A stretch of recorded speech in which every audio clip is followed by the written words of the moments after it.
बिस्मिल्लाहिर्रहमानिर्रहीम, अस्सलाम वालेकुम। मैं हूं मखदूम शाहबुद्दीन। 31 अक्टूबर 2025 जुमे का दिन।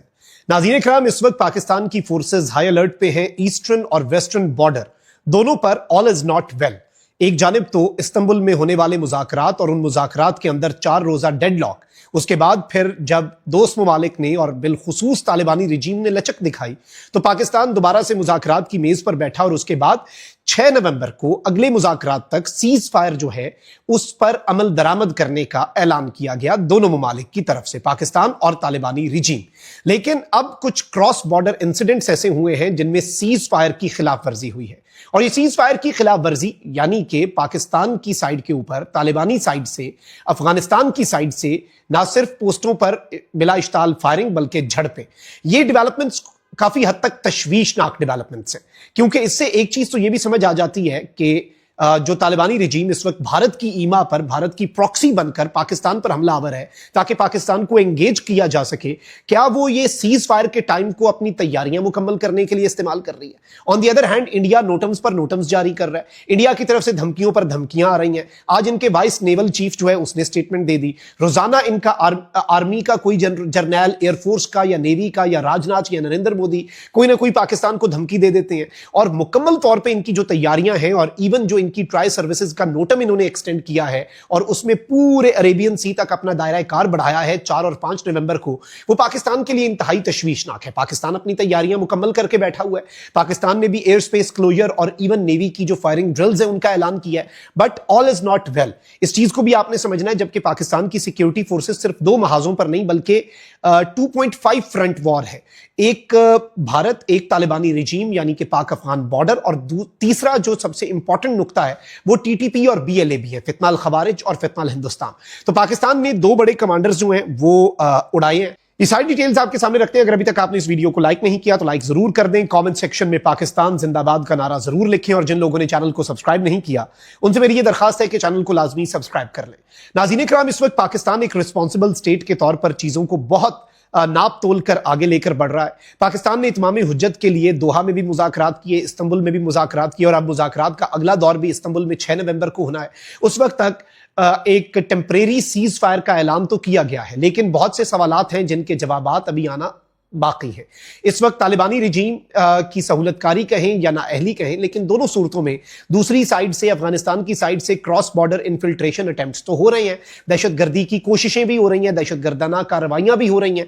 और अब एक और तशवीशनाक खबर यह आई है नाज़रीन इकराम, और कुछ सोर्सेज के मुताबिक 31 अक्टूबर को ही 2 राउंड्स ऑफ फायर जो है वो अफगानिस्तान की साइड से पाकिस्तान की बॉर्डर पोस्ट जो कि बाजौर जिले में बलोरो सेक्टर के ऊपर पाकिस्तान की सिक्योरिटी चेक पोस्ट है, उस पर 2 डिफरेंट इंसिडेंट्स हुए हैं फायरिंग के from the Afghan side.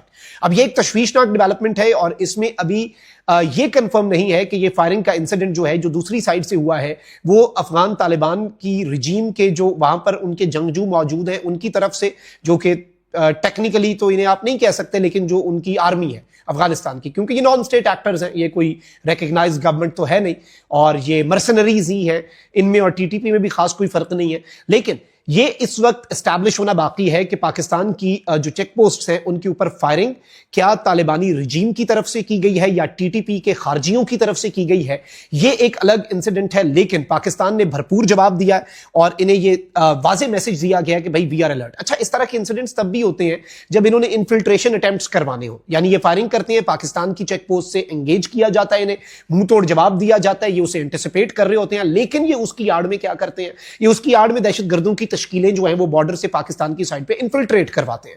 Pakistan ने इस्तंबुल टॉक्स के दौरान 3 इन्फिल्ट्रेशन अटेम्प्ट्स जो हैं वो नाकाम बनाए, जिनमें बड़ी तादाद में दहशतगर्दों को वासिले जहन्नुम किया गया, दे वर डिस्पैच्ड टू हेल। और इस वक्त भी पाकिस्तान की सिक्योरिटी फोर्सेस अलर्ट हैं। लेकिन ये जो अफगान साइड से इंसिडेंट है इसने एक चीज बहुत क्लियर कर दी। इस्तंबुल में होने वाले मुज़ाकरात के बाद तुर्की ने जो एलामिया जारी किया उसमें कहा गया था कि अगर वायलेशन होती है तो उसमें एक मैकेनिज्म बनाया गया है जिसमें पेनल्टी होगी वायलेटिंग साइड पर, यानी जिस साइड से वायलेशन होती है सीज फायर की या जंग बंदी की, तो दूसरी साइड पर कोई पेनल्टी का मैकेनिज्म जो है वो भी बनाया जाए। और पाकिस्तान का ही ये मुतालबा था, क्योंकि पाकिस्तान कहता है कि देखें जी, टेंजिबल एक्शन और वेरीफाइबल एक्शन आप टीटीपी के खिलाफ लें और उसके लिए भी कोई सिस्टम, पॉइंट बेस्ड एक सिस्टम बनाया जाए जिसमें इंटरनेशनल ऑब्जर्वर्स या जो सालिस है वो आकर बताएं कि भाई ये सर्टेन कार्रवाइयां जो हैं ये तालिबान के खिलाफ हुई हैं, टीटीपी के खिलाफ तालिबानी रिजीम ने की हैं, और इस तरह से हम उस एक्शन को वेरीफाई कर सकें।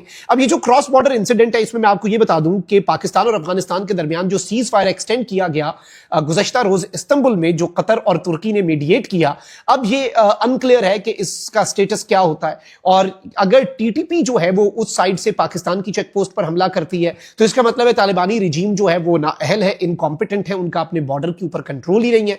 दूसरी पॉसिबिलिटी ये कि अगर तालिबानी रिजीम ने ये की तरफ से ये इंसिडेंट किया गया, वो और ज्यादा तशवीशनाक है कि इस तरीके से तो ये पूरे का पूरा जो मामला है यही मुतनाज़ा हो जाता है, और इस तरीके से ये जो पूरे का पूरा जो सीज फायर है उसके ऊपर ही बहुत से क्वेश्चंस रेज हो जाते हैं। तो इस चीज को भी जहन में रखना जरूरी है। अच्छा, इसके साथ साथ मैं आपको ये बता दूं कि पंजगोर में पाकिस्तान की सिक्योरिटी फोर्सेस ने एक टारगेटेड कार्रवाई की है, एक इंटेलिजेंस बेस्ड ऑपरेशन किया है, और इसमें फितनल हिंदुस्तान बीएलए जो है इसके 2 टॉप कमांडर्स को उड़ाया गया है। 2 top commanders were dispatch to hell Panjgur के अंदर। और यहां पर ये एक बहुत बड़ी कार्रवाई जो है वो पाकिस्तान की सिक्योरिटी फोर्सेस और पाकिस्तान की मिलिट्री की तरफ से की गई है। इसमें इंटेलिजेंस का किरदार भी है। और मैं आपको ये भी बता दूं कि पाकिस्तान का शायद इनकी ये खाम ख्याली होगी कि पाकिस्तान जो है वो एक महाज पे अगर एक्टिव है तो वो दूसरे महाज पे सोया हुआ है। पाकिस्तान अफगानिस्तान की साइड के लिए भी पूरा तैयार है, क्योंकि उनकी डोरें इंडिया से हिल रही हैं, and we have even evidence of this.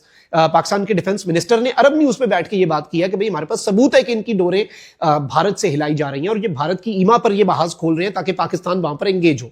लेकिन पाकिस्तान इस वक्त ना सिर्फ अफगानिस्तान के बॉर्डर पे एंगेज है, पाकिस्तान ना सिर्फ इंडिया के लिए मुकम्मल तौर पर रेडी है, पाकिस्तान की जो नोटम्स हैं, पाकिस्तान की जो अपनी फायरिंग ड्रिल्स हैं, नेवी, एयरफोर्स, आर्मी, तीनों इस वक्त एक्टिव हैं।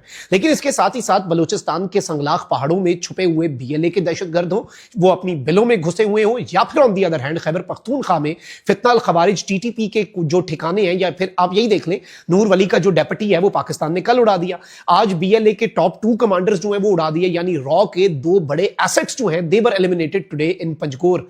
और ये इतनी बड़ी कामयाबी है, क्योंकि देखें ये जो छोटे लेवल का जंगजू या इनका दहशतगर्द होता है ना, वो तो सिर्फ एक प्यादा होता है। ये जो इंडियन इंटेलिजेंस एजेंसीज के साथ लिंक अगर किसी कमांडर को एलिमिनेट करते हैं तो आप एक पूरा दहशतगर्दी का लिंक तोड़ देते हैं, आप एक पूरी उसकी लाइन जो है वो काट देते हैं। और इससे यह साबित होता है कि पाकिस्तान इस वक्त ना सिर्फ वेस्टर्न और ईस्टर्न बॉर्डर्स पर, बल्कि अपने काउंटर टेररिज्म ऑप्स जो हैं, जो ऑपरेशंस हैं, उनमें भी मुकम्मल तौर पर कोई कमी नहीं ला रहा। और ये स्टेट की पॉलिसी है। अगर तालिबानी रिजीम जो है, और ये जो इंसिडेंट है जो अफगानिस्तान की साइड से फायरिंग हुई, अल्हम्दुलिल्लाह उसमें नो कैजुअलिटीज वर रिपोर्टेड, ये हल्की फुल्की फायरिंग थी, लेकिन इसे पाकिस्तान सीरियसली ले रहा है। और इस चीज को भी आई थिंक कि जो मीडिएटर्स हैं उनके सामने रखना चाहिए कि भाई इनकी नीयत का या तो फितूर है, देखें, या तो ये इनकी इल इंटेंट है, या फिर ये इनकॉम्पिटेंट है, या ये नाअहल है, या फिर ये मिले हुए। इसके अलावा तीसरा ऑप्शन इसमें बनता कोई नहीं है।